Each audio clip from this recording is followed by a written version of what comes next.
we say, the best country in the world, right? Not if you're a black pregnant woman. It's not. And that needs to change.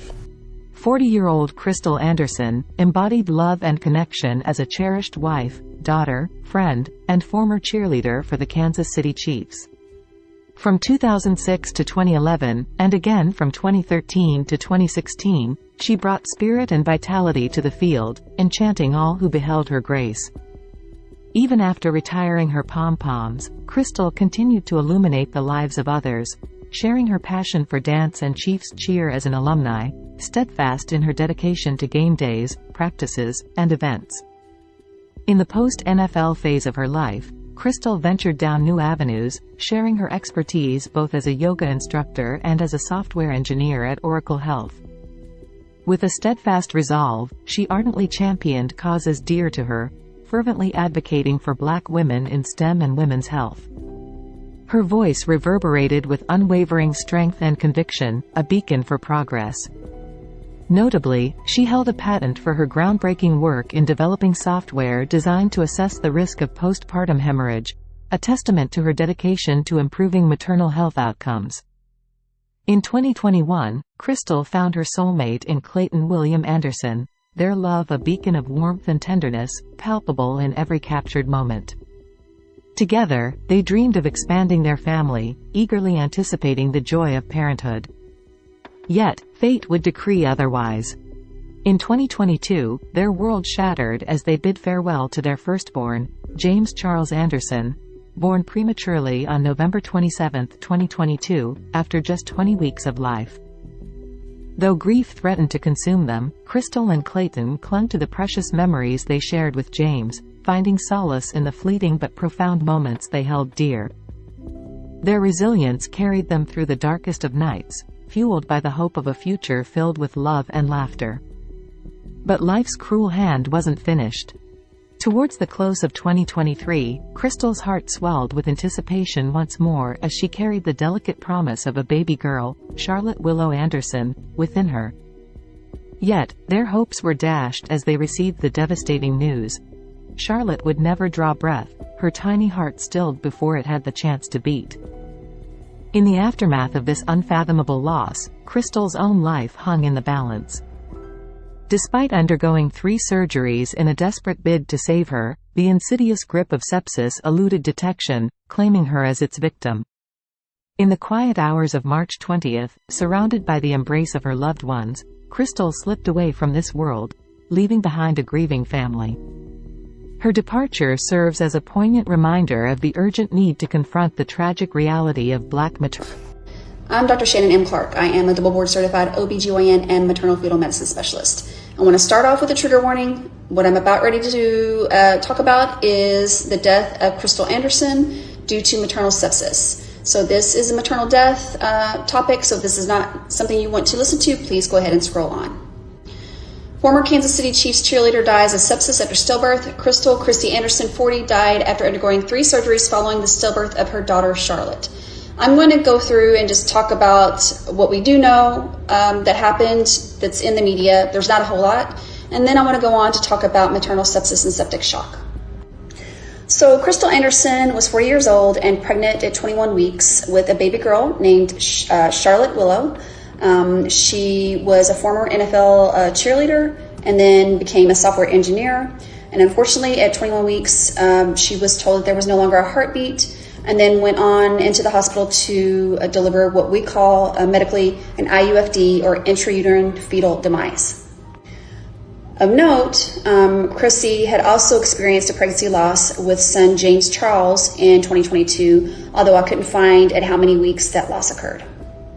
On March 20th, Chrissy delivered Charlotte, and later on that day, she started spiking a fever and quickly became septic, and then very quickly after that, went into septic shock and had organ failure. She was put on life support, underwent 3 surgeries. I'm not sure what those 3 surgeries were, but ultimately passed away from those complications.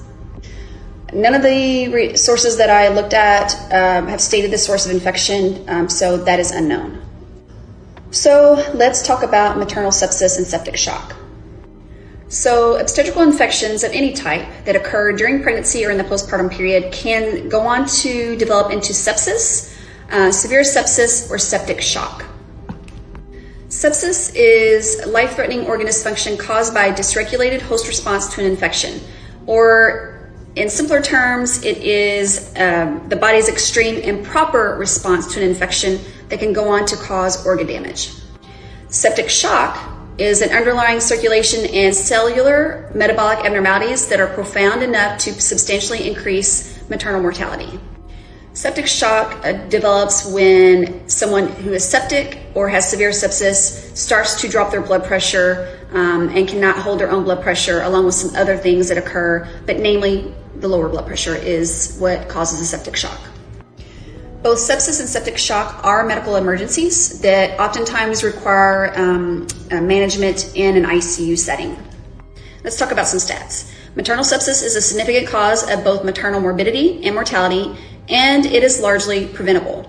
In the US, sepsis is now the second leading cause of maternal death, accounting for 14% of all pregnancy-related deaths, despite complicating only 4 per 10,000 live births. In 63% of maternal sepsis deaths, independent reviewers of these cases have found substandard care, most often in the form of a delay in recognition of maternal sepsis or in the initiation of management of sepsis, particularly in the obstetrical care unit. For each maternal death from sepsis, 50 patients will experience a life-threatening morbidity from sepsis.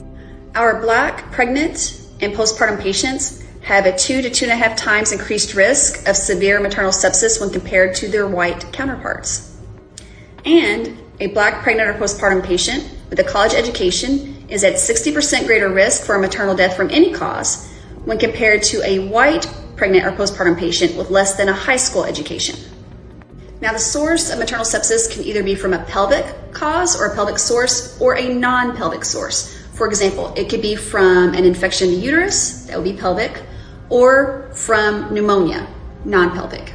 When you look up here at this table, common sources of infection and sepsis, you have obstetrical and non-obstetrical causes. They are broken down into antepartum, which means during pregnancy, and also postpartum, or after delivery.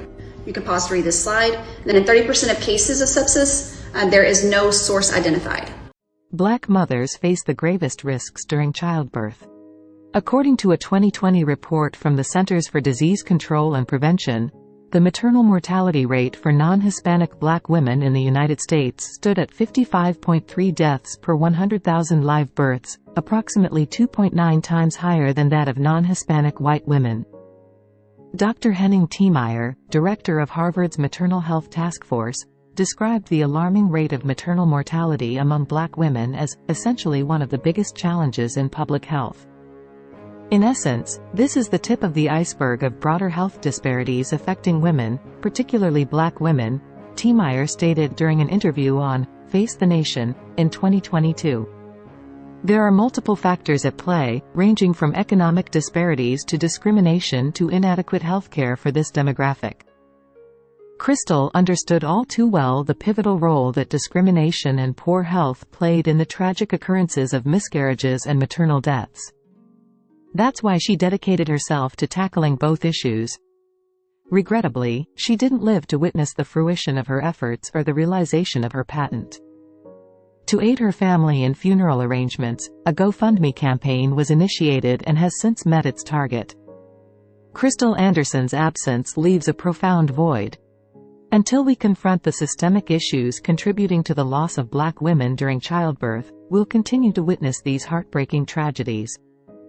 Let's keep Krystal and her loved ones in our thoughts and prayers as they navigate this difficult time.